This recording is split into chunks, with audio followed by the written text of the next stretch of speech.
Український президент Володимир Зеленський прибув до Філіппін та вперше в історії двосторонніх відносин зустрівся з президентом Фердинандом Маркосом Молодшим.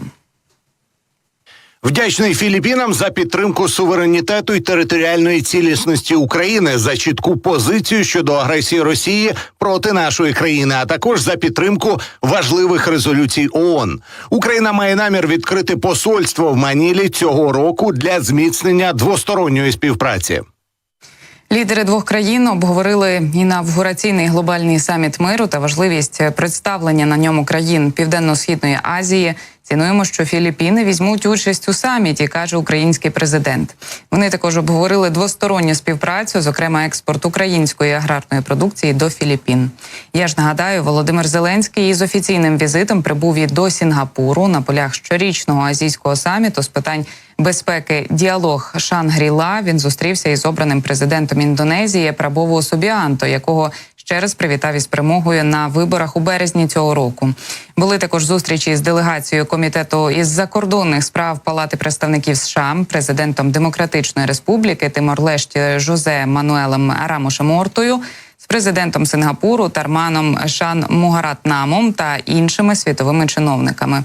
Глава нашої держави розповів про підготовку до першого глобального саміту миру і закликав країни приєднатися до цього діалогу. Я ж нагадаю про війну, саміт миру і Швейцарії. Володимир Зеленський розповідав в інтерв'ю виданню The Guardian. Це ті тези, які президент представляє у Тихоокеанському регіоні просто зараз. Тож фрагмент цієї розмови слухаємо далі. Все, що є замороженим конфліктом, є війною, повільною війною, або повільною окупацією, або замороженим конфліктом між сторонами, і прийде момент, коли все це розморозиться по причині тієї чи іншої. Привід окупант знайде завжди. Для нього потрібна пауза, щоб посилити свої м'язи на полі бою. І це зрозуміло, де у нього дефіцит, ми це знаємо, ми воюємо. У нас такий самий дефіцит. Ми про це говоримо відкрито, тому що нам потрібна підтримка партнерів. Вони про це не говорять.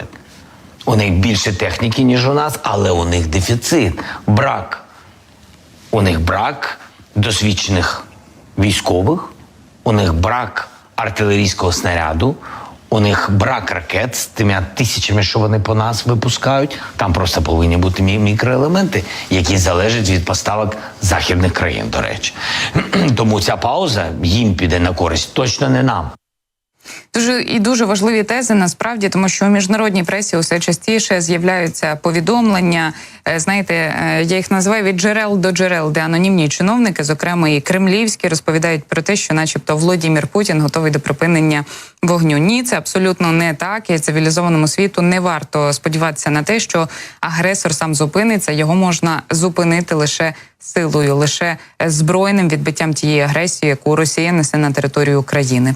Ну і я також додам до свіжого візиту глави української держави Володимира Зеленського до Філіппін, що дипломатичні відносини між Україною та цією країною тривають уже 32 роки. Їх офіційно встановили 7 квітня 92-го. Філіппіни підтримали Україну в голосуванні за резолюцію про територіальну цілісність під час засідання Генеральної асамблеї ООН 27 березня 2014 року. Також рішуче засудили російську агресію після початку повномасштабного вторгнення.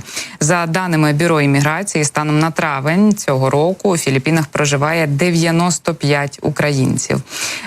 Також відомі певні деталі цього візиту українського президента.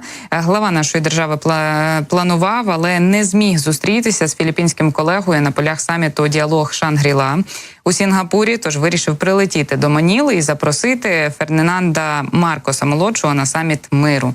Про це на умовах анонімності повідомили міжнародній пресі двоє філіппінських чиновників. Агентство зауважило, що обидва лідери критично висловлювалися щодо Китаю на оборонному форумі у Сінгапурі. Бачите, Україна продовжує здобувати, ми принаймні на це сподіваємося, союзників саме у Тихоокеанському регіоні. Це дуже і дуже важливо для того, аби, по-перше, нести правду і розповідати її навіть дуже далеко від України, від російсько-української війни, а по-друге, для того, аби встановлювати різні зв'язки, тому що хтось може допомогти зброєю, а хтось може трохи підтримати економіку України або різними економічними вкладеннями, або навіть торгівлею, як от нині будуть обговорювати президенти України та Філіппін. І з цього ми починали цю історію.